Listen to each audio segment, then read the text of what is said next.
சபரிமலை பாரம்பரிய யாத்திரை பாதையில் நீலிமலைக்கு அடுத்ததாக பக்தர்கள் சந்திக்கும் மிக முக்கியமான மலை அதுவே கரிமலை. இந்த மலை யாத்திரையின் மிக உயரமானதும் மிக கடினமானதுமாக கருதப்படுகிறது.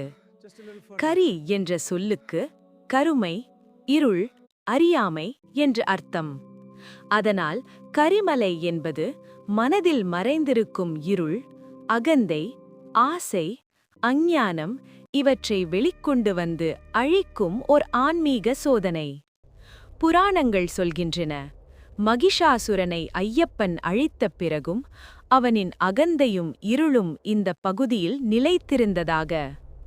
அந்த இருளை அகற்றவே ஐயப்பன் இந்த பாதையை கடினமான ஏற்றமாகவும் சோதனை நிறைந்ததாகவும் அமைத்தார். கரிமலை சொல்லும் செய்தி ஒன்றுதான், உடல் மட்டுமல்ல, மனமும் சுத்தமாக வேண்டும்.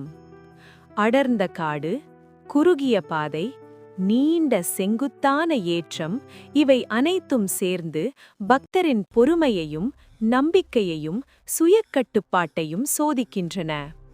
உடல் சோர்வடையும், மனம் தளரலாம், ஆனால் சுவாமியே சரணம் என்ற நாமம் பக்தனை முன்னே இட்டுச் செல்கிறது. கரிமலை ஏற்றம் என்பது மன இருளை எதிர்கொள்வது, அகந்தையை உடைத்தல், ஆசைகளை விட்டுவிடுதல். இந்த மலையை கடந்தவுடன் பக்தனுக்குள் ஒரு அமைதி, ஒரு தெளிவு, ஐயப்பனை நெருங்குகிறோம் என்ற ஆழமான உணர்வு பிறக்கிறது.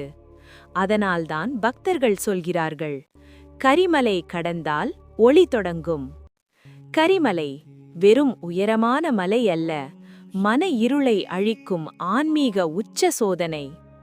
நீலிமலை அகந்தையை உடைக்கும், கரிமலை இருளை அகற்றும், சபரிமலை ஞானத்தை அருளும். சுவாமியே சரணம் ஐயப்பா.